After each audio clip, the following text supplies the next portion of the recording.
हम सभी आज के दिन इस समय बहुत भाग्यवान हैं। आदरणीय जयंती दीदी जी हमारे बीच में हैं, जो आज देश विदेश में क्या कहें, इस पृथ्वी के क्षितिज में एक आध्यात्मिक सितारा हैं। ऐसा सितारा जो सारे विश्व को मार्गदर्शन कर रही हैं। जयंती दीदी ब्रह्मा कुमारी ईश्वरीय विश्वविद्यालय की यूनाइटेड नेशंस के लिए रिप्रेजेंटेटिव हैं। इसलिए दादी जानकी जी के साथ भी आपका 40 वर्षों से रहना है।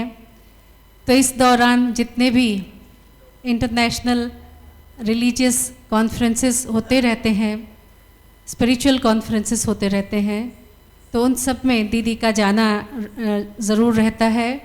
और इंटरनेशनल लोगों को मैसेज भी दिया है। आप सभी जानते हैं आजकल एक बहुत सुंदर टॉपिक क्लाइमेट चेंज के ऊपर जो बातें हो रही है, दीदी बहुत सारे देशों में जा कर के इस बारे में बात करके स्पीच दे के आई हैं। रिसेंटली दोहा दीदी का जाना हुआ और वहाँ का उन्हें बहुत अच्छा अनुभव भी है। अपने संभाषण में उस बारे में बताएंगी भी। लेकिन आज जो विशेष टॉपिक है, आप सभी देख रहे हैं कि इस दुनिया में हम सभी कहीं ना कहीं एक श्रेष्ठता को पाना चाहते हैं, एक परफेक्शन को पाना चाहते हैं, एक एक्सेलेंस को लेके आना चाहते हैं, लेकिन कहाँ कमी रह जाती है। और उस एक्सेलेंस को पाने के लिए चाहे वो ज़िंदगी का कोई भी फील्ड हो, कहीं ना कहीं हमें सेल्फ रिफ्लेक्शन की आवश्यकता है। कितनी आवश्यकता है इसकी, कैसे हम सेल्फ रिफ्लेक्शन ला करके जीवन में एक्सेलेंस ला सकते हैं।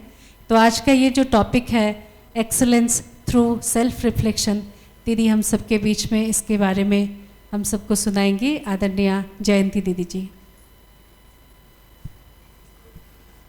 ओम शांति।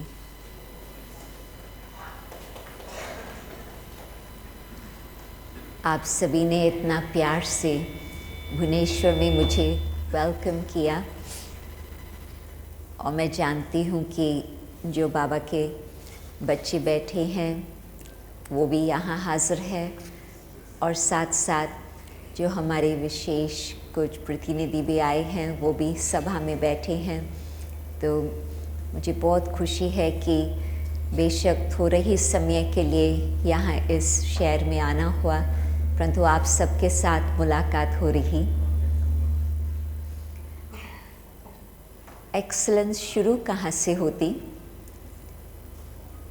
जो भी इन बातों पर विचार करने वाले हैं वो ज़रूर इस बात को मानेंगे कि जब अंदर की भावना होती है, जब हमारे इंटेंशंस होते हैं कि हम अच्छा कार्य करें, तो हम पहले खुद को देखने चाहते हैं, और जब खुद को देखते हैं तो फिर देखते हैं कि उसमें बहुत सारी बातें एडजस्ट करने की ज़रूरत है। और कुछ समय पहले ये शब्द रिफ्लेक्शन का शुरू एक बड़ी रीति से तब हुआ था जब लोग थोड़ा इतिहास को देख रहे थे। मानो कि 60s के अंदर, और कुछ भाई बहन यहाँ मेरे आयु के हैं, कुछ यंग भी है, कुछ और भी थोड़ी बुजुर्ग है, परंतु कईयों को याद होगा कि 60s में एक विदेश में तो खास ये भावना थी कि हम बहुत अच्छा एक संसार बना सकते। भारत में भी इंडिपेंडेंस के बाद जो 50s और 60s में एक स्पिरिट थी, वो कुछ एक अनोखी स्पिरिट थी कि हम देश को बहुत सुंदर बनाएं, देश को और बढ़िया बनाएं।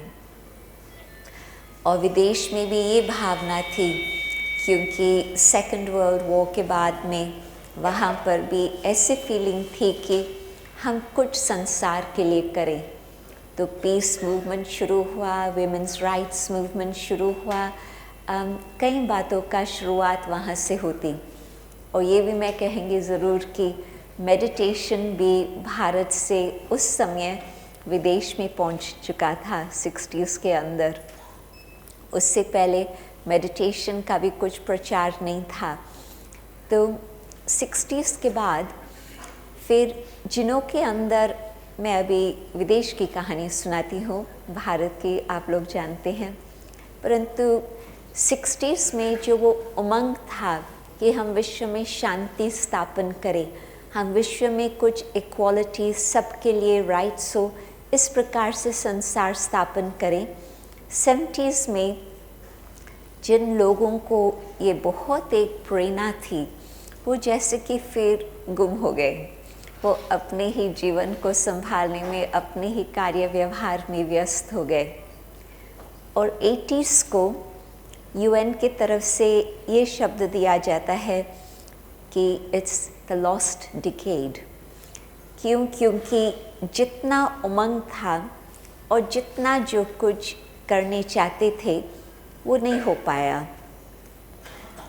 बहुत कुछ हो सकता था परंतु फिर भी नहीं कर पाए। और उसका कुछ और भी मैं कहानी आगे सुनानी चाहेंगे, परंतु उस समय फिर 70s के बाद जब 80s पहुँचे, जो लॉस्ट डिकेड कहते हैं, तो 80s के एंड में कईयों ने ये विचार किया कि कुछ परिवर्तन होना आवश्यक है। थोड़े बहुत थे, परंतु उन्होंने ये बात शुरुआत में की कि रिफ्लेक्टिव प्रैक्टिस होनी चाहिए। और जो भी प्रोफेशनल्स हैं, उन्हों के अंदर कुछ लोग थे जिन्हों के अंदर ये भावना प्रकट हुई कि कुछ हम रिफ्लेक्टिव प्रैक्टिस का अभ्यास करें। उसमें एक छोटा सा एग्जाम्पल मैं बताती हूँ रिफ्लेक्टिव प्रैक्टिस का, और फिर ये मैंने संसार के सार में कहानी सुनाई, परंतु उसमें UN की भी मैं कहानी सुनानी चाहेंगी और फिर ब्रह्मा कुमारीज की भी कहानी सुनानी चाहेंगी, क्योंकि उन सब बातों का आपस में संबंध रहता। तो रिफ्लेक्टिव प्रैक्टिस वाले ये कहते थे कि जब आप कुछ कार्य करो, हर एक व्यस्त तो रहता ही है, परंतु मानो जब हम कुछ भी कार्य में व्यस्त हैं, परंतु कोई भी कार्य में 1 मिनट 2 मिनट बीच बीच में अवश्य ही मिलता है। मानो कोई मेडिकल प्रैक्टिस कर रहा है, एक पेशेंट के जाने में दूसरे पेशेंट के आने में वो 1-2 मिनट की मार्जिन अवश्य होती। या कोई वकील है या इसी प्रकार से क्लाइंट से मिलते हैं, मीटिंग्स के बीच में भी 1-2 मिनट 2-3 मिनट कुछ टाइम बनता। कोई यूनिवर्सिटी कॉलेज स्कूल्स में शिक्षा देने वाले हैं, वो एक क्लासरूम को छोड़ के दूसरे क्लासरूम तक पैदल करके जाएंगे, उस बीच में भी 2 मिनट 3 मिनट अवश्य ही मिलता। तो उनका कहना था कि ये जो बीच बीच में समय मिलता उसको सफल कर सकते। क्योंकि मानव के अंदर यदि ये भावना है कि मुझे अपने जीवन में कुछ प्रगति करनी है, ये हम समझ सकते हैं कि एक्सीलेंस सिर्फ बाहर की बात नहीं है परंतु आंतरिक बात है। तो अपने आप के लिए कुछ प्रश्न मन में रखें। एक बात समाप्त हुई, दूसरी बात अभी तक शुरू नहीं हुई। एक बात ये अपने मन में रखें कि जो अभी बातचीत चली, क्या उसमें कुछ परिवर्तन हो सकता था? Not even to ask the question, could it have been better? नहीं, क्या कुछ भिन्न प्रकार से मैं उस सिचुएशन को हैंडल कर सकता था, या जिस तरह से मेरा वार्तालाप चला, could it have been different? कुछ फर्क हो सकता था? सेकंड क्वेश्चन कि जो कुछ कार्य हुआ उससे मुझे क्या सीखने को मिला? आप सोच सकते हैं कि यदि ये 2 मन में क्वेश्चन हम रखते हैं हर समय, हर मीटिंग, हर व्यक्ति से मुलाकात के बाद, तो उस बीच में कुछ अपने बातें ध्यान पर आती है। और यदि कोई बात हमारे ध्यान पर आती तो अवश्य ही जो अगला समय आएगा उसमें हम कुछ परिवर्तन करने का लक्ष्य रखेंगे। तो इस प्रकार से 80s के एंड में बातें निकली थी संसार के हिसाब से। यूएन की तरफ से जो कुछ कार्य चलता रहा वो अपने हर डिपार्टमेंट में करते रहे। आखिरी वर्ष 2000 में जब नया मिलेनियम शुरू होता तो उस समय उन्होंने फर्स्ट टाइम अपने इतिहास में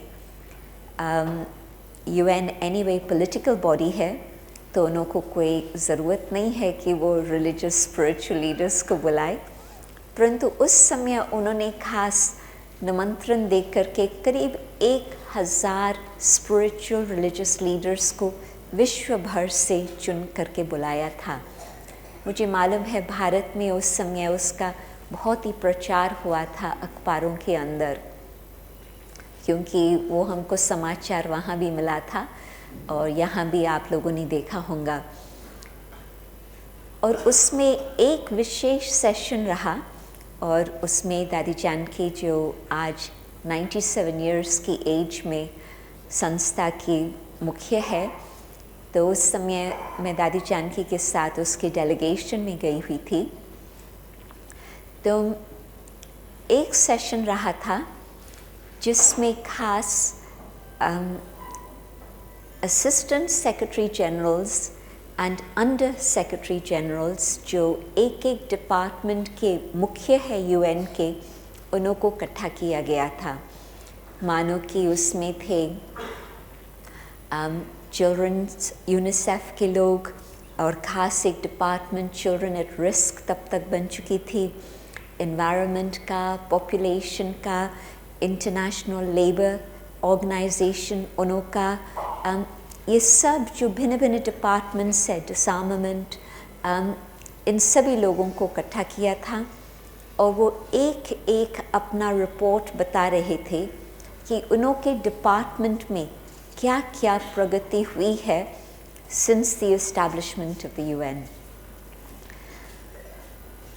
एक ही सिर्फ कुछ इम्प्रूवमेंट की बात बता रहे थे, उसमें हेल्थ के बारे में बता रहे थे कि कुछ जो ऐसे बैक्टीरिया वायरसेस की बीमारियां हैं उसको हम लोगों ने संसार से एलिमिनेट किया है, परंतु उसके बाद अब जबकि 13 वर्ष बीत चुके उस बात को, अभी डॉक्टर्स कह रहे हैं, मेडिकल साइंटिस्ट कह रहे हैं कि वो बातें भी विश्व से एलिमिनेट नहीं हुई है और ही एक भिन्न स्ट्रेन्स में टीबी, मलेरिया आदि की बातें कह रही हूँ, तो और ही भिन्न प्रकार की एंटीबायोटिक्स की रेजिस्टेंट स्ट्रेन्स निकल चुकी है। बाकी तो किसी के पास भी पॉजिटिव समाचार नहीं था। वो ये कह रहे थे कि हमारे पास अधिक धन है, अधिक इंफॉर्मेशन है, अधिक टेक्नोलॉजी है, हर बात में ज़्यादा ह्यूमन रिसोर्सेज ज़्यादा है, कई प्रकार की बातें वो ज़्यादा है, परंतु ये सब होते भी रिज़ल्ट जो हम देख रहे हैं उसमें कुछ चेंज नहीं हो पा रही है। और उसका कारण कहते कि जब हम लोग आपस में मिले और ये बातचीत देखी, ये करके देखी, तो फिर उस समय हम लोगों ने ये बात सोची कि कारण क्या, अभी आगे यदि हमको अच्छा संसार चाहिए तो हम क्या और आगे के लिए करें। तो फिर उन्होंने ये सोचा कि एक्सटर्नली सब कुछ अपने पास है, परंतु मनुष्य का जो विल है, people don't have the will to do something for the world. They don't have the will to bring about change. तभी फिर उन्होंने ये सोचा कि religious spiritual leaders जो मानव के दिल को टच करने की बातें बताते हैं, the people who can move human hearts, उन्हों की भाषा में ये कह रहे थे, उन्हों का इकट्ठा संगठन करें और देखें आगे के लिए क्या हो सकता। तो उस तरफ रिफ्लेक्टिव प्रैक्टिस का कईयों के पास ये संकल्प आया। उस तरफ हम देख रहे थे कि यूएन की बातें क्या हो रही है, और उस बीच में ब्रह्मा कुमारीज का कार्य जो चल रहा था। 1980 में हम लोग एफिलिएशन हुए थे डिपार्टमेंट ऑफ पब्लिक इंफॉर्मेशन में यूएन के साथ, क्योंकि हमारा लक्ष्य है मनुष्य के अंदर शांति, विश्व में शांति, और यूएन का लक्ष्य भी विश्व में शांति। फिर कहाँ तक सफल होते हैं या नहीं, ये बातें अभी हम देखते हैं। तो 1986 में एक इंटरनेशनल प्रोजेक्ट रहा जिसका हम लोगों ने नाम रखा था million minutes of peace appeal, और हम लोगों से एक चीज़ का डोनेशन चाहते थे। आप सोचो सबसे बड़ा डोनेशन क्या होता? आप क्या कहेंगे कि सबसे बड़ा डोनेशन क्या है? आपका अहंकार। बहुत गहरी बात सुनाई जी। और कोई कुछ कहने चाहेगा? डोनेशन में हम क्या डोनेट करें?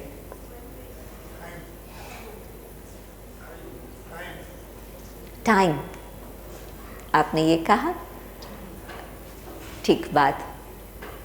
जो अहंकार की बात आती, ये भी बड़ी गहरी बात है और उस बात को भी हम बाद में एक्सप्लोर करेंगे।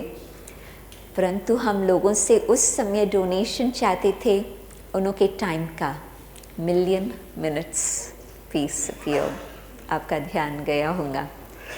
हम लोगों को कहते थे कि आप लोग अपना समय या तो प्रार्थना में, या तो मेडिटेशन में, या तो गुड विशेस, पॉजिटिव थॉट्स, क्योंकि कई विदेश में भगवान में इतना विश्वास नहीं करते हैं, तो हम उन्हों को भी शामिल करने चाहते थे। तो सितंबर से लेकर अक्टूबर में 1 मास के लिए ये प्रोजेक्ट चला, और ये प्रोजेक्ट करीब 86 कंट्रीज़ तक पहुंचा। और उस बीच में मैं इंग्लैंड का एग्ज़ाम्पल देती हूँ। सितंबर मास में हर समय जो पॉलिटिकल पार्टीज़ है उन्हों का कॉन्फ्रेंस रहता, उन्हों का सिस्टम इस प्रकार से है।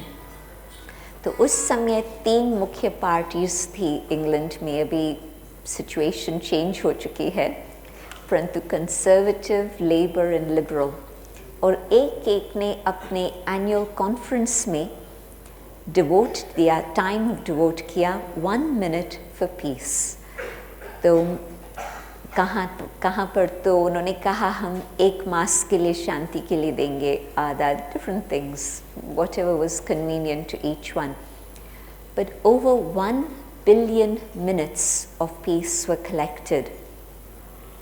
और उसमें ब्रह्मा कुमारीज को पीस मैसेंजर अवार्ड्स 7 मिले, 6 नेशनल भिन्न भिन्न देशों के लिए एंड 1 इंटरनेशनल माउंट आबू को अपने हेडक्वार्टर्स। और उसके बाद उन्होंने ही जो पीस मैसेंजर यूनिट इस्टेब्लिश हुआ था, और उन्होंने हमें रिक्वेस्ट किया था कि आप कुछ फॉलो अप करो। तो हम लोगों ने प्रोग्राम बनाया global cooperation for better world, और उसमें हमको मालूम नहीं था रिफ्लेक्टिव प्रैक्टिस की बातें क्या हो रही, परंतु हम लोगों ने उसमें भी ये सोचा कि लोगों का कुछ इन्वॉल्वमेंट, कुछ इंगेजमेंट होगा तो उससे अच्छा रहेगा।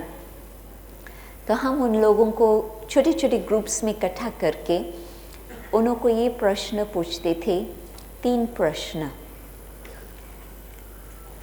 What is your vision of a better world? What is your vision of relationships in that better world? And what is your vision of yourself in that better world? संसार के लिए आपके लिए कौन सा नक्शा आता? संबंध अच्छा बनाने के लिए आपको उस संसार में क्या लगता? आप देख रहे हैं कि हमको हिंदी में बोलने में थोड़ी अटक होती है, परंतु मैं जानती हूँ कि आपकी भाषा ओडिया है और मैं वो तो बिल्कुल नहीं जानती, परंतु मुझे चॉइस है हिंदी इंग्लिश दोनों में से। कितना इंग्लिश समझ सकते हैं तो फिर आप इंग्लिश में मैं मिक्सचर करके चलाऊँ, ठीक है? It's okay. तो तीसरा प्रश्न कि आप अपने लिए क्या सोचते हैं ऐसे संसार के लिए। तो जो और ये प्रोजेक्ट इट रीच्ड 128 कंट्रीज, और उस समय जो विश्व का नक्शा था वो अलग था। आज विश्व के कई देश टुकड़े टुकड़े हो चुके, परंतु 128 कंट्रीज उस समय थे जो कि ओवर 1 मिलियन पॉपुलेशन के थे। तो इट वाज लिटरली ग्लोबल, और उसमें पता नहीं क्या जादू था उस समय, परंतु अपने जो आश्रम थे उस समय we had centres in 66 countries. तो कई स्थानों पर ये प्रोजेक्ट अपने आप ही जाता रहा जहाँ पर अपने आश्रम भी नहीं है, परंतु लोगों को इंटरेस्ट लगता था। तो ये प्रोजेक्ट 88 से लेकर 93 तक चला, परंतु पहले जो प्रोजेक्ट चला information gathering research, it became the largest non governmental research project of the UN। और फिर 2 वर्ष 3 वर्ष लग गए हमको उस जो मटेरियल आया था to analyze it and put it together and then publish a book about it।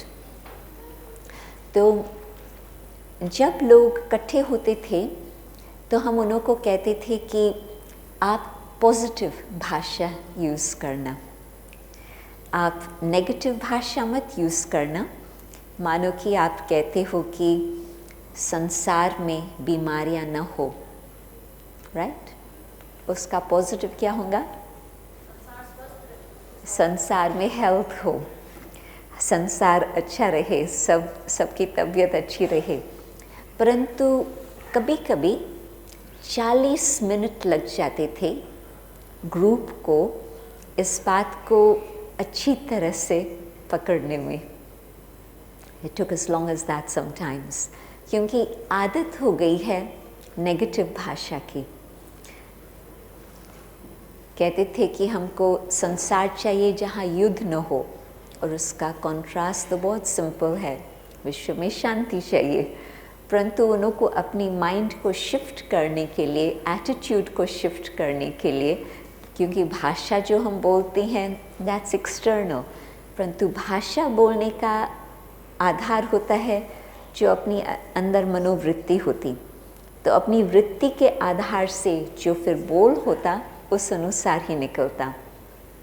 तो अपनी एटीट्यूड को चेंज करने के लिए कभी कभी इतना समय लग जाता था, परंतु आखिर जब प्रोजेक्ट के भिन्न भिन्न स्टेजेस थे, परंतु डिटेल में न जा कर के मैं फाइनल बात बतानी चाहूँगी कि उन्होंने सभी ने ये कहा, विश्व भर के लोगों ने, कि हमको संसार किस प्रकार का चाहिए। बेटर वर्ल्ड का भाव क्या?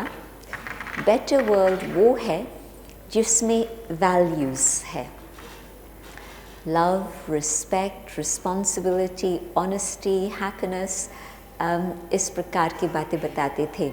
नो सरप्राइज, जब हम अभी विचार करते हैं कि यदि कोई भी अच्छे संसार के लिए सोचेगा ज़रूर वैल्यूज़ की ही बात आएंगी।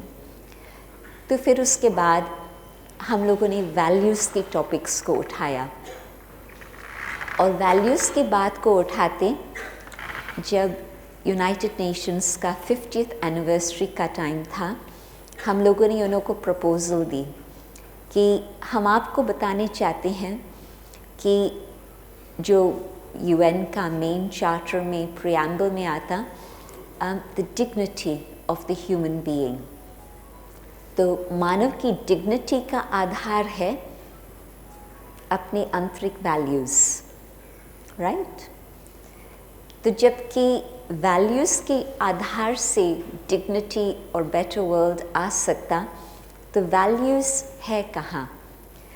वैल्यूज़ है मानव के स्पिरिट के अंदर। स्पिरिचुअलिटी के आधार से वैल्यूज़ आती है और values reside within the human spirit. तो हम उनको ये बात कह करके उनको बताया कि हम चाहते हैं कि बुक पब्लिश करें जिसमें यूनिवर्सल वैल्यूज़ का वर्णन हो। तो उन्होंने कहा there's no such thing, there's not universal values। हर एक के कल्चर, हर एक के रिलीजन भिन्न भिन्न है, तो उसमें यूनिवर्सल वैल्यूज़ नहीं आती।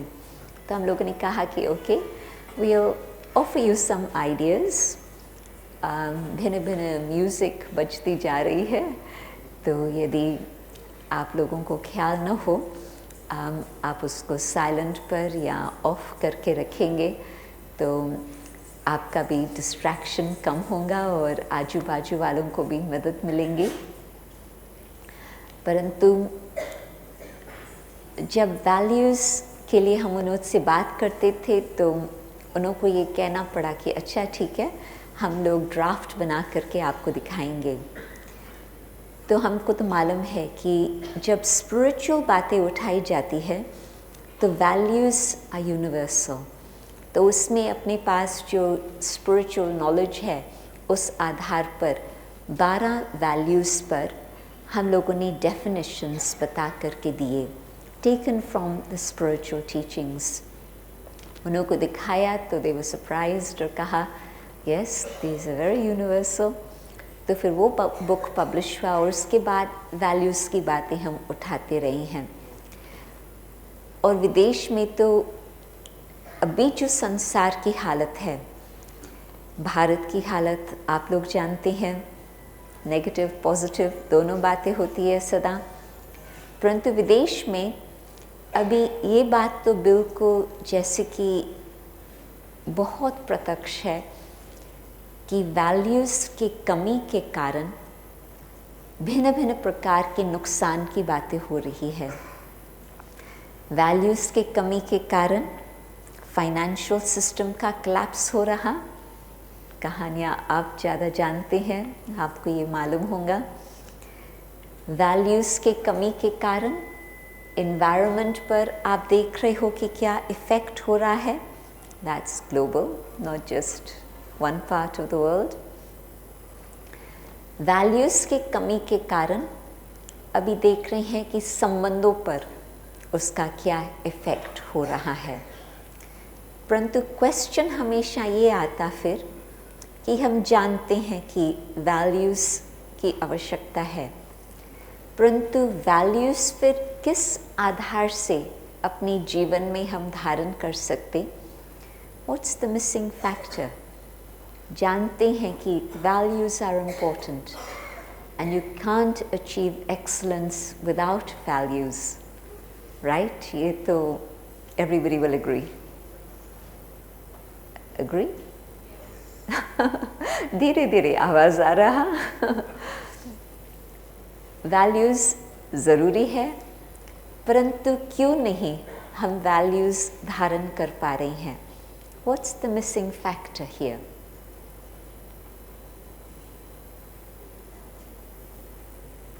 I'm sure you must have thought about it. आप लोग इन बातों पर विचार करने वाले लोग हैं, तभी आपने आज की शाम यहाँ देने के लिए सोचा है। आप थोड़ा संकोच कर रहे हैं, that's all right. You're thinking about it, I hope. मैं अपना विचार बताती हूँ और आप देखना कि आपका विचार और जो मैं कह रही हूँ दोनों का टैली होता या नहीं, और यदि फ़र्क है इट्स पॉसिबल, ज़रूर उसमें भी कुछ आपके एक्सपीरियंस का अनुभव होगा। What's missing is spiritual power, आध्यात्मिक शक्ति। और मैं देख रही हूँ कि कहीं नॉडिंग कर रही हैं, हाँ हाँ कर रही हैं। तो स्पिरिचुअल पावर जबकि मिसिंग है, तो फिर उस घड़ी हम वैल्यूज़ में जैसे कि दूर हटते जाते हैं और जीवन में वो आ नहीं पाते हैं। इस कारण से सेल्फ रिफ्लेक्शन की आवश्यकता बहुत है। एक और इंटरेस्टिंग बात है, जब हम लोगों ने ये रिसर्च करके बात बताई, बाय देन इट वाज 91, 92, फिर पब्लिश होने में 1-2 वर्ष लगा।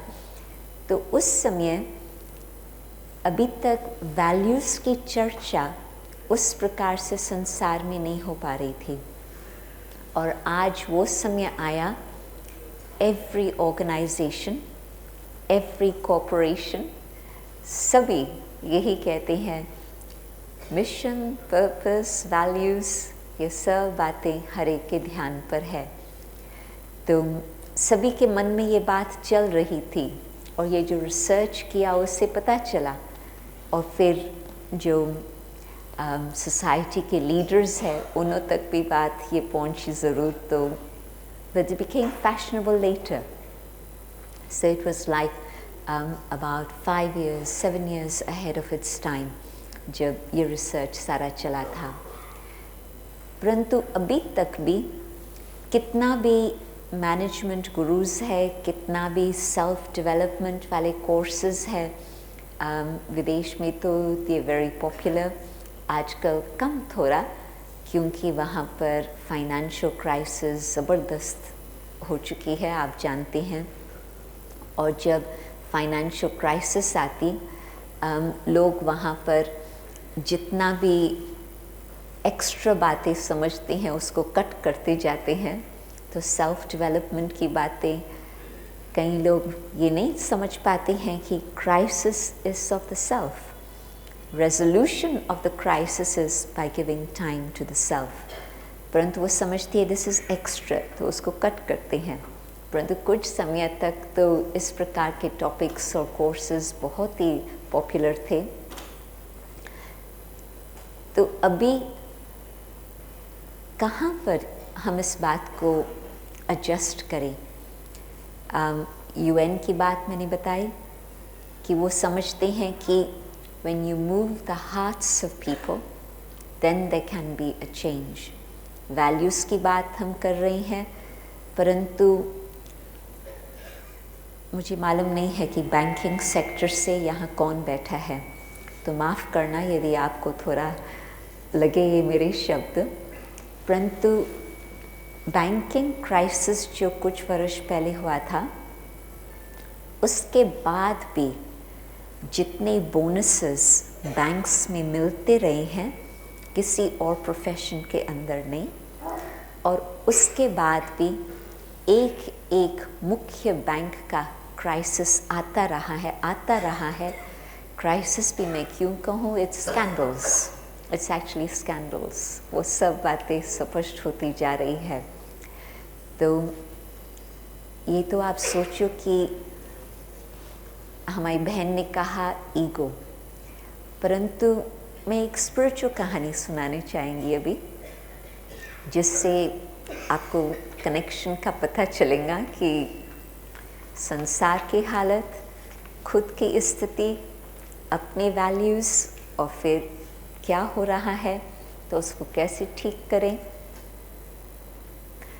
जब 1968 में मैंने अपने जीवन के लिए ये निर्णय लिया था कि मुझे यही जीवन बनानी है, तो मैं माउंट आबू में ब्रह्मा बाबा के पास गई थी, founder of the Brahma Kumaris.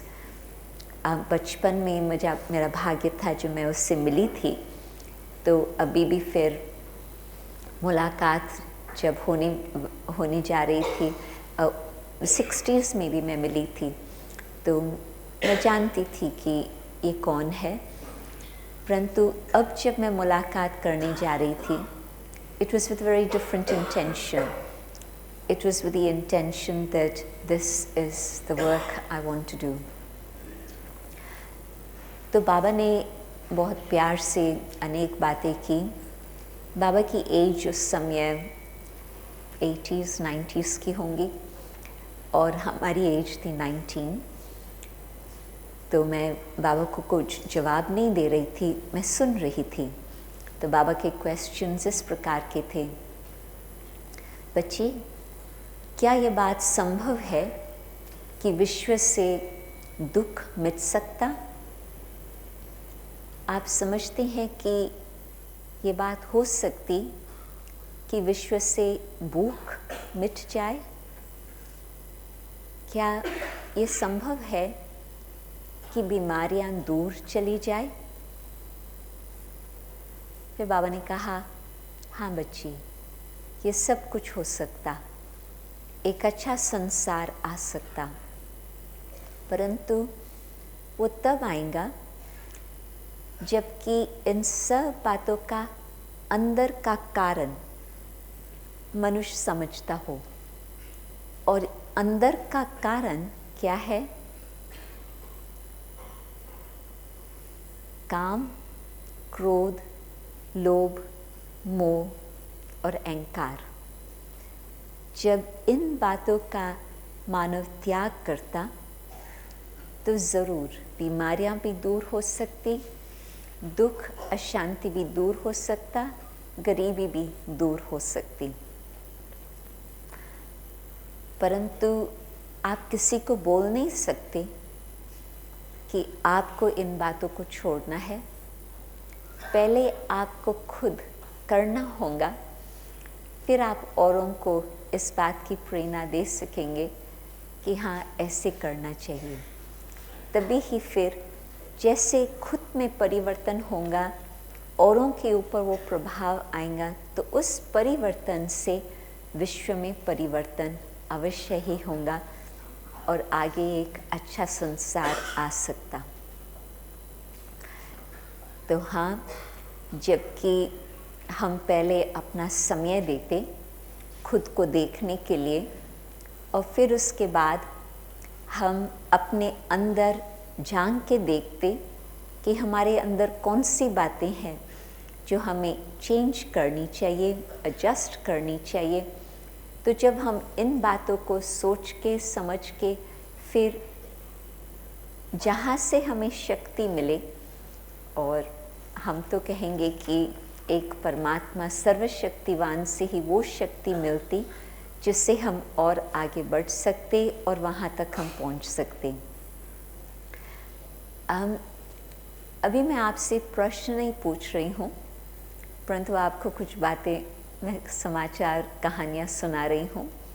परंतु अभी मैं आपका एंगेजमेंट एक भिन्न प्रकार से चाहती हूँ। मैं अभी कुछ एक्सरसाइजेस करनी चाहेंगी। आराम से आप बैठे रहेंगे। मैं जब एक्सरसाइजेस शब्द कहती हूँ तो हाथ पांव हिलाने की बातें मैं नहीं कह रही हूँ। वो तो शारीरिक एक्सरसाइजेस आपको जब करनी हो तो वो मौका बना लेना अपने लिए, परंतु अभी मेंटल एक्सरसाइजेस, स्पिरिचुअल एक्सरसाइजेस। कैसे? आप आराम से बैठे रहें और the best posture is both feet on the ground. जब दोनों पैर धरती पर है तो शरीर का बैलेंस कुछ और ठीक रहता।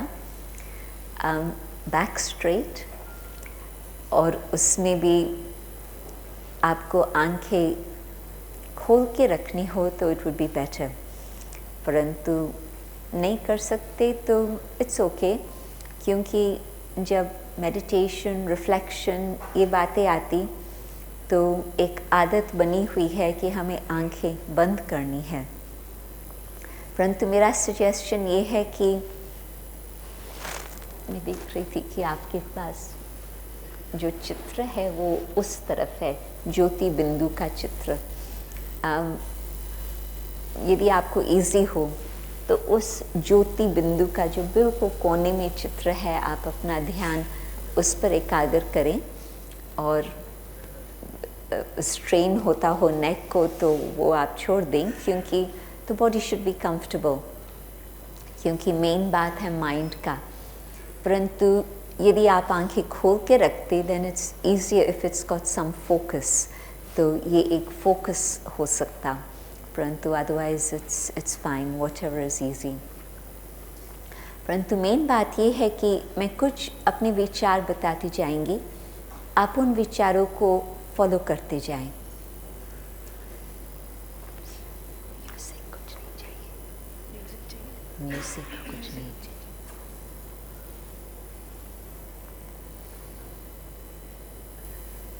शांति में बैठे, शरीर को रिलैक्स रखते और मन को अलर्ट रखते और अपना ध्यान भ्रुकुटी के बीच एकाग्र करते। भ्रुकुटी के बीच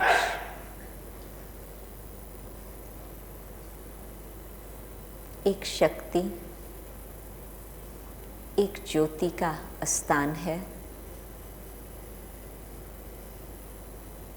ये है मुझ आत्मा का निवास स्थान।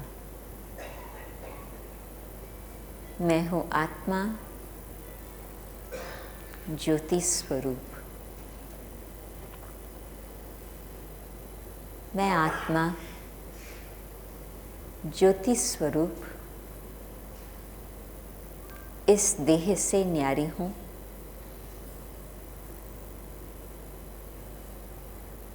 इस शरीर को चलाने वाली मैं रथी इस रथ को चलाती हूँ।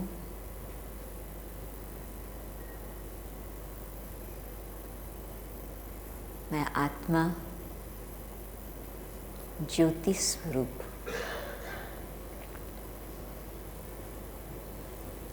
शांति में आत्मा का ध्यान अंदर की यात्रा में जाता और अपने मन के संकल्प अंदर की ओर देखने लगते।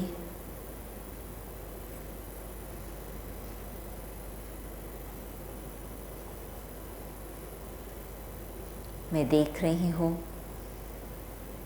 अपने मन के संकल्प, पहले जो बहुत तेज गति से चल रहे थे, अब साक्षी होकर अपने संकल्प को देखते तो संकल्पों की गति धीमी होती जाती।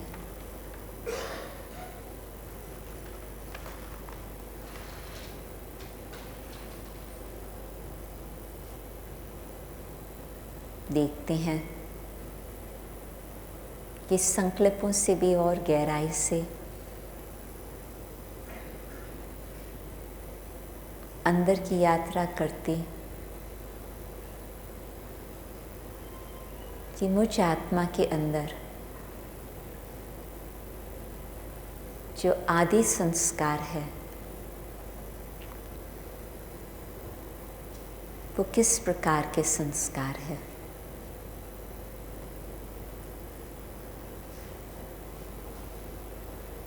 मुझ आत्मा के अंदर जो मूल्य है वो कौन से मूल्य है।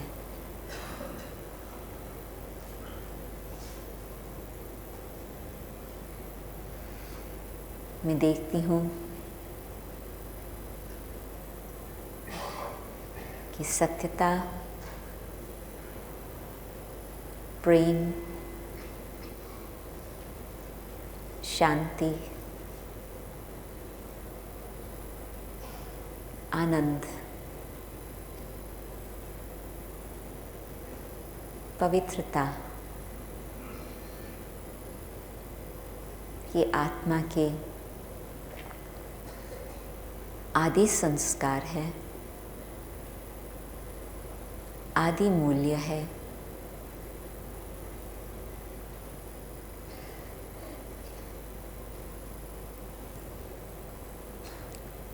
और जैसे मैं अपने अंदर की ओर झांक करके देख रही और इस बात की पहचान हो रही कि मुझ आत्मा के अंदर क्या क्या समाया हुआ है,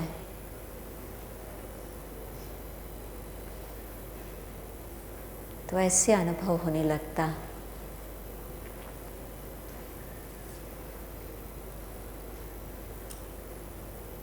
कि ये सब बातें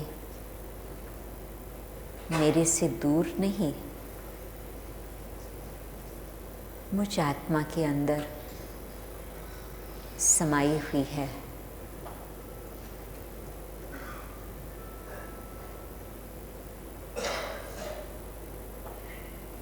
शांति मेरे गले का हार है।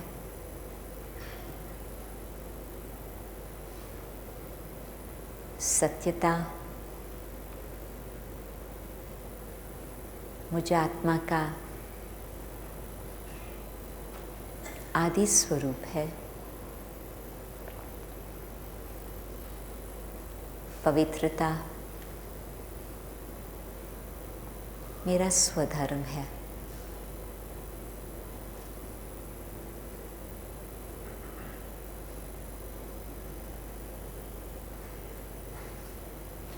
अब यही मूल्य, यही आदि संस्कार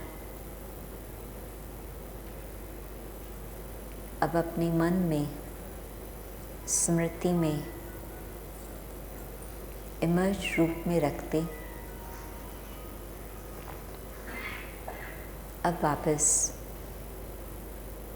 अपना ध्यान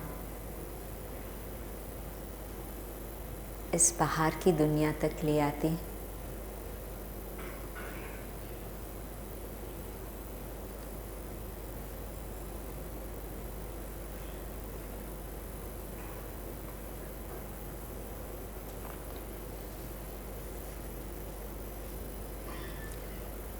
जब स्वयं को समय देते, न सिर्फ औरों के लिए समय देना आवश्यक है, परंतु पहले तो खुद को समय देना अति आवश्यक है। तो जब हमें शांति का समय हम बना करके रखते हैं और अंदर की यात्रा करने लगते,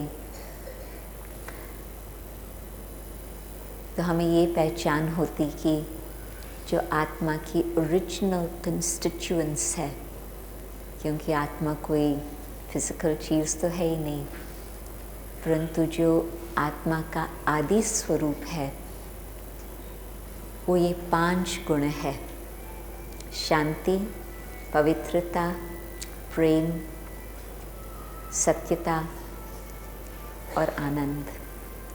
आत्मा का आदि स्वरूप ये है, और हम इस बात को भूल करके उससे बहुत दूर चले गए हैं, क्योंकि एक्सटर्नल बातों में हमारा ध्यान चला गया है।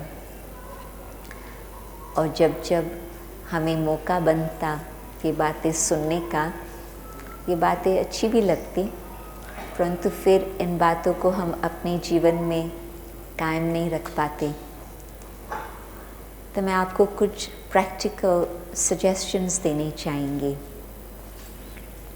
हो सकता है कि आपके जीवन में पहले से ही ये नियम बने हुए हो, परंतु रिमाइंड कराने में कोई हर्जा नहीं होता।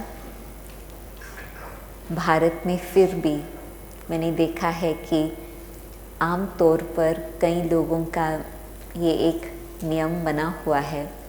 विदेश में तो मेजॉरिटी के लिए ये बात नहीं रही है, परंतु यहाँ अभी तक कुछ मर्यादाएं स्पिरिचुअलिटी के कनेक्शन से मौजूद है। तो जितना सवेरे उठते हैं उतना विश्व शांत होता। मैं आपको नहीं बताएंगी कि हम कब उठते हैं, आप शायद थोड़ा घबरा जाएंगे, परंतु जितना जल्दी आप उठ सके, और एक्स्ट्रा टाइम बनाना पड़ता। आपका जो नॉर्मल फैमिली लाइफ का एक्टिविटी जो होती जब भी आपकी फैमिली उठती है और आप भी उस समय उठेंगे तो फिर तो आप उसी में ही व्यस्त हो जाएंगे। परंतु 1 घंटा 2 घंटा उससे पहले आप लोग अपने लिए वो टाइम निकालो। और फर्स्ट स्टेप, परमात्मा की याद में आप अपने मन को शांत करके, एकाग्र करके अपने खुद का ध्यान करो, परमात्मा का ध्यान करो। तो उसमें क्या होगा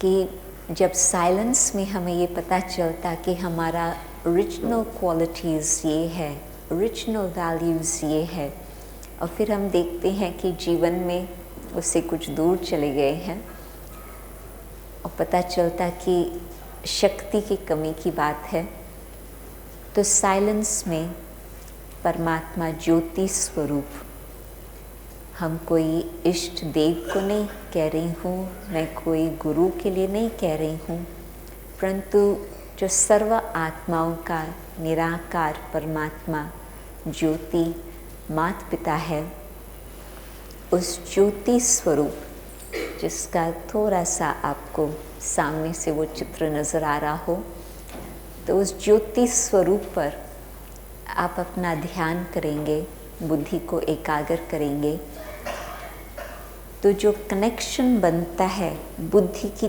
तार उस परमात्मा के साथ जुटती है, वहाँ से हमें शक्ति प्राप्त होती। और ये जो अपने अंदर गुण है, ओरिजिनल क्वालिटीज़ है, उनकी जागृति होती। तो परमात्मा की शक्ति द्वारा फिर से वो जो हमारे अंदर है वो फिर से जागृत होने से अपने जीवन में सहज कार्य व्यवहार में आ सकते। जिस तरह से बीज के अंदर सब कुछ समाया होता, परंतु जब आप धरनी में डालो और फिर प्रकाश सूर्य का पहुँचे, तो वो जो हीट और लाइट सूर्य की मिलती, जो बीज के अंदर समाया हुआ है वो फिर से प्रकट हो सकता। आप उसकी सुंदरता देख सकते हो, फूल के रीति से, फल के रीति से। तो जो हमारे अंदर ये ओरिजिनल क्वालिटीज़ है, क्योंकि ये वैल्यूज़ कोई शरीर के कनेक्शन की बातें नहीं है, ये सब है आत्मा के कनेक्शन की बात। और परमात्मा की याद के द्वारा उन्हों के अंदर वो शक्ति आती जो फिर से हमारे जीवन में हम उनको यूज़ कर सकें। गारंटी, आप अपने जीवन के अंदर एक्सीलेंस देखते जाएंगे इस रिफ्लेक्शन के आधार से। दूसरा, ये भी भारत में आज तक भी कईयों में ये नियम है, कुछ अच्छी बातें सवेरे सवेरे ज़रूर पढ़ें। उसको आप अपनी स्क्रिप्चर्स कहे, सम अपलिफ्टिंग मटेरियल कहो। हम लोग अकेले नहीं ये पढ़ते हैं, परंतु संगठित रूप में पढ़ते हैं और हम उसको क्लास कहते हैं, लाइक स्टूडेंट्स स्टडीइंग टुगेदर। परंतु आप अकेले हैं, परिवार के साथ है, व्हाटएवर इज़ ईजी, परंतु spiritual knowledge, uplifting knowledge study करने से वो आपकी बुद्धि को एक नरिशमेंट मिलती है, बुद्धि को खुराक मिलती है। आप सोचो कि दिन भर में आपकी बुद्धि को क्या मिलता? Good food, bad food, not very nourishing, not very healthy.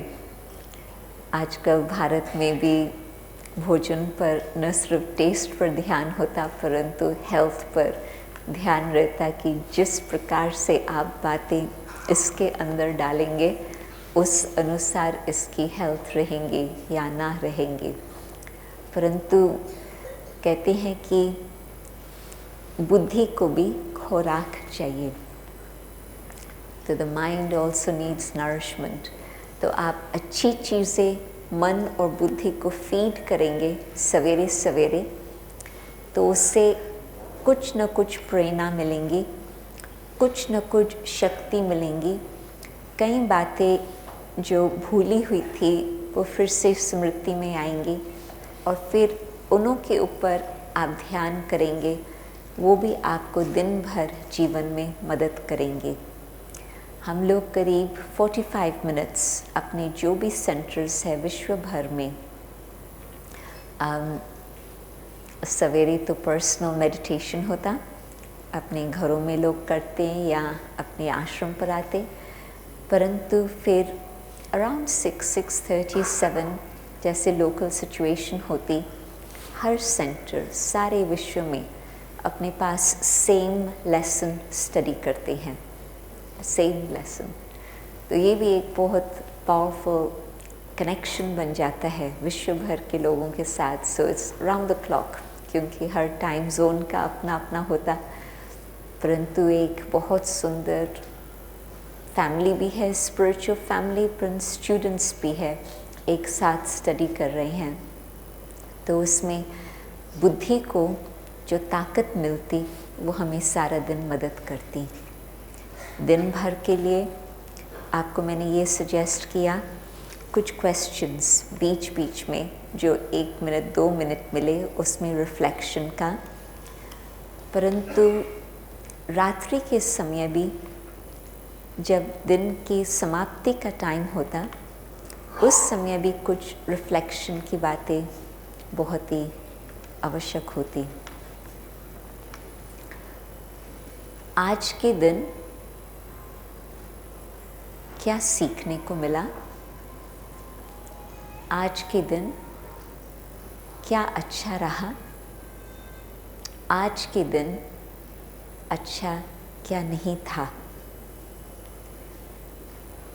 बस लंबी चौड़ी बातें नहीं है, सिंपल बातें हैं और शायद आप करते ही होंगे, परंतु ये सिंपल बातें अपने जीवन में एक धारणा के हिसाब से रखते हैं, एक टाइम टेबल में अपना इस तरह से सेट करते हैं, तो जो सत धर्म है उस सत धर्म के मार्ग पर हम चल सकते। तो जो संसार से हम कंप्लेन करते हैं क्या हो गया है आज के संसार को, परंतु संसार किसने बनाया? Who made it like this? God? No. The UN? No. The government? No. It's me. It's you and me. आप और हमने संसार की हालत ऐसे बनाई है। तो अब खुद को पहले परमात्मा की शक्ति लेकर के परिवर्तन करने का समय है, और फिर हमें कुछ औरों को कहने की ज़रूरत नहीं होती, परंतु people see and learn from examples, they take inspiration। तो जो जिस तरह से फैशन बनता है फिज़िकल बातों का, एक बात आप कहाँ एक स्थान पर देखेंगे, फिर थोड़े समय में वही चीज़ आप सब तरफ देखेंगे, इट बिकम्स फैशनेबल। तो वैल्यूज़ की भी जब हम देखते हैं कि इतनी आवश्यकता है, values should become fashionable, spirituality should become fashionable. Do you agree? It's time for spirituality to be fashionable. एक करे, 10 सीखे, 1000 सीखे, सारा भारत अथवा सारे विश्व के अंदर एक नई लहर फैल जाए। और मुझे पूरा विश्वास है कि घड़ी पेंडुलम चेंज होता रहता। एक्सट्रीम नेगेटिविटी का जो संसार देख रहे हैं अभी शिफ्ट हो रहा है, कई लोगों में जागृति आ रही है, और ज़रूर वो वहाँ तक पहुँचेगा जबकि कलयुग से हम देखेंगे कि फिर से सतयुग आ जाए और वो परिवर्तन हो जाए। But it begins here, it begins with me. तो मैं चाहेंगी कि अभी फिर से 2 मिनट के लिए हम एक और एक्सरसाइज करें।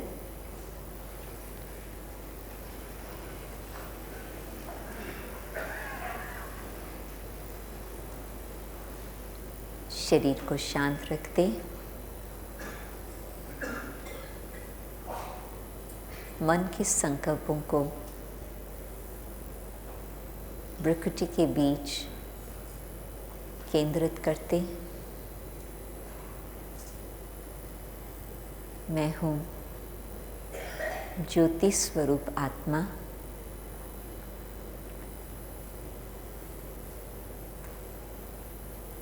और अब अपना ध्यान रखते परमपिता परम आत्मा पर, ज्योति बिंदु निराकार कल्याणकारी माता पिता,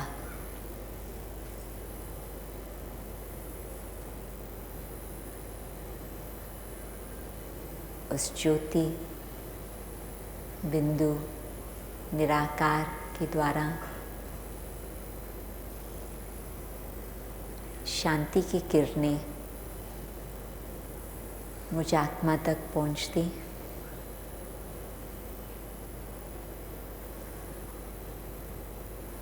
और ये अनुभव होने लगता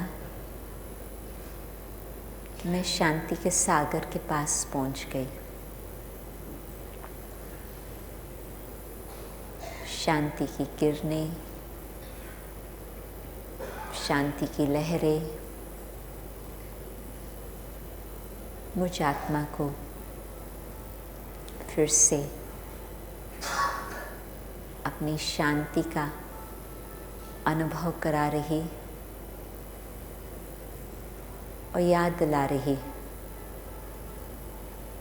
कि मैं ईश्वर की संतान, मैं खुद भी शांत स्वरूप हूँ।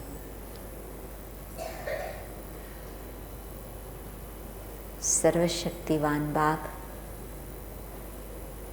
हमें शक्ति देते और विवेक को ऐसे शक्तिशाली बनाते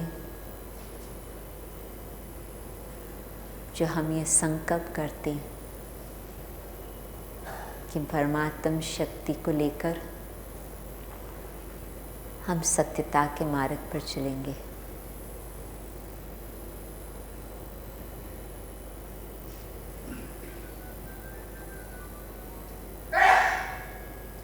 परमात्म प्यार को पाकर प्यार के सागर की लहरें आत्मा के दुख को मिटाकर फिर से आत्मा को प्रेम स्वरूप, सुख स्वरूप, आनंद स्वरूप बनाती जा रही। जो दुख की बातें मन से मिटती जाती और आत्मा के अंदर ये भावना उठती कि कुछ भी हुआ हो, हम सब आत्माओं को माफ़ करते हुए ऐसे प्रेम परमात्मा से मिलता जो वो दुख दर्द मिट जाता और हमारी दिल बड़ी दिल, फ्राक दिल हो जाती और हम माफ़ करने के लिए तैयार हो जाते और खुद को हम लिबरेट करते।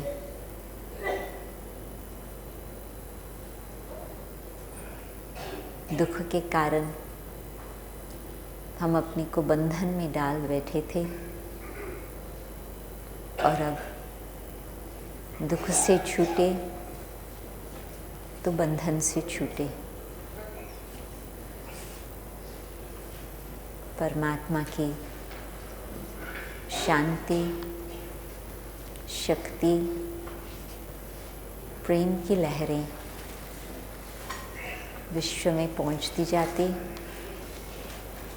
विश्व को परिवर्तन करती जाती।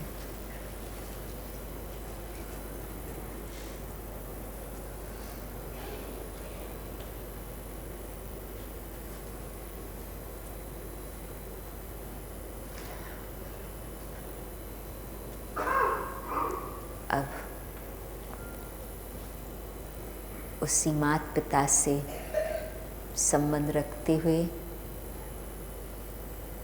अब ध्यान फिर से इसी संसार में वापस लौटा, परंतु अब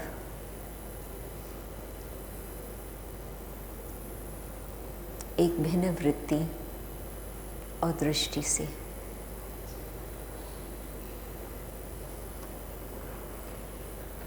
ओम शांति।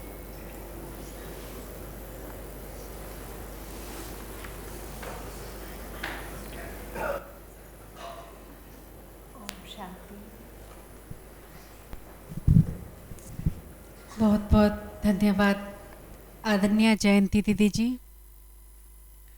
बहुत सुंदर रीति से आप हमें आध्यात्मिकता की गहराई तक लेके गए।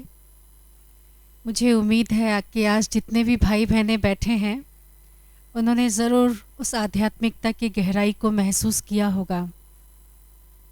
दीदी ने अपने अनुभव बताते हुए कहा कि 60s में एक स्पिरिट था कि हम विश्व को बेहतरीन बनाएं, अपने देश को बेटर बनाएं, लेकिन कहीं ना कहीं हम खो गए, गुम हो गए। 80s में बताया जैसे लॉस्ट ईयर जैसा रहा वो, जहां हम गुम हो गए। लेकिन किसी ने सही कारण नहीं ढूंढा, पर फिर भी ढूंढते रहे कि सही कारण क्या है, कहाँ हम गुम हुए। तो वो सही कारण ये था कि हम कहीं ना कहीं स्पिरिचुअल पावर को मिस करते रहे। वो जो मिसिंग लिंक था वो स्पिरिचुअल पावर था। स्पिरिचुअलिटी क्या है, आध्यात्मिकता क्या है। कहा कि अगर उच्चतम शिखर पे चढ़ना है तो हमें ज़रूर वैल्यूज़ की ज़रूरत है। जब तक वैल्यूज़ नहीं होंगी तो हम उस ऊंचाई पर नहीं पहुंच सकते हैं। तो हमें वैल्यूज़ को धारण करना है, लेकिन वैल्यूज़ को धारण कर सकने में भी कमी कमजोरी का कारण कहीं ना कहीं हमारा स्पिरिचुअल रिफ्लेक्शन की कमी है, स्पिरिचुअल पावर की कमी है। तो हमें ज़रूरत है। बहुत सुंदर उन्होंने उपाय बताया कि हमें क्या करना है। वैसे भी आप सभी ने वो कहानी सुनी होगी कि हाँ, जो लकड़हारा था वो लकड़ियाँ तो काटता था, लेकिन वो अपने कुल्हाड़े के धार को शार्प नहीं करता था, इसलिए कि कहीं टाइम वेस्ट ना हो जाए और लकड़ियाँ काटना बंद ना हो जाए। हम सभी ऐसा ही कर रहे हैं ज़िंदगी के इस भाग दौड़ में। कहीं ना कहीं भागने में तो लगे हुए हैं, लकड़ियाँ तो काट रहे हैं, लेकिन अपने आप को शार्प नहीं कर रहे हैं, अपने आप को अपडेट नहीं कर रहे हैं, स्पिरिचुअली एम्पावर नहीं कर रहे हैं। तो दीदी ने बताया कि हमें स्पिरिचुअली एम्पावर करना है अपने आप को, और उसके लिए उन्होंने कहा कि जैसे ब्रह्मा कुमारी ईश्वरीय विश्वविद्यालय में जो बात हमें सिखाई जाती है वो ये है कि प्रभात का जो समय है, सुबह सुबह का जो समय है, वो बहुत शांत और बहुत अच्छा होता है, जिसमें काफ़ी कुछ पॉजिटिव एनर्जी होती है। तो उस समय हम शांत चित्त होकर के थोड़ा सा सेल्फ रिफ्लेक्शन करें, अपने आप को देखें अच्छी तरह से कि मैंने कहाँ क्या गलती की है, क्या मैं अच्छा कर सकता हूँ जीवन में, और अच्छाई में जाने के लिए और वैल्यूज़ को धारण करने के लिए मैं क्या कर सकता हूँ। और उसके बाद कहा कि कहीं ना कहीं हमें पॉजिटिव फूड की ज़रूरत है। एक सुंदर बात उन्होंने, सुंदर शब्द कहा, पॉजिटिव भाषा की, पॉजिटिव लैंग्वेज की, कि बहुत बार हम ऐसा कहते हैं कि दुख बहुत है, अब बीमारी नहीं होनी चाहिए, अब कहीं किसी का सिर दर्द नहीं हो, लेकिन ये नेगेटिव लैंग्वेज है, नेगेटिव भाषा है, उसे हमें पॉजिटिव बोलना है। तो उसके लिए बताया कि बहुत सुंदर सुंदर ट्रेनिंग्स शुरू हैं जहाँ पे लोगों को पॉजिटिव भाषा बोलना सिखाया जा रहा है। और रिसेंटली कुछ लोग नॉन वायलेंट कम्युनिकेशन के बारे में भी बात कर रहे हैं। तो कहीं ना कहीं एक हमें क्या कहते हैं, एक स्किल डेवलप करना है कि मैं कुछ नेगेटिव नहीं बोलूं, पॉजिटिव बोलूं, और वो पॉजिटिविटी स्पिरिचुअल वाइब्रेशन का काम करेगा, जो दीदी ने बताया, जो एक जगह से दूसरी जगह तक स्प्रेड करेगा और आगे स्प्रेड करेगा। विश्व की आत्माओं को ये एक आध्यात्मिक जागृति लाना ही लाना है। बहुत सुंदर एग्जाम्पल आपने दिया पेंडुलम वाले घड़ी की। जैसे घड़ी का एक पेंडुलम जब एक एक्सट्रीम पे पहुंचता है तो दोबारा दूसरी ओर आना ही पड़ता है उसको। तो भौतिक बात तक भी एक एक्सट्रीम पे पहुंच चुकी है, और जहां अब उसे वापस आना है वो कहीं ना कहीं आध्यात्मिकता है। तो लोगों का एक पैशन, एक फैशन, एक वाइब्रेशन आज के दुनिया का बन गया है आध्यात्मिकता। तो हम सभी को कहीं ना कहीं सेल्फ रिफ्लेक्शन की ज़रूरत है।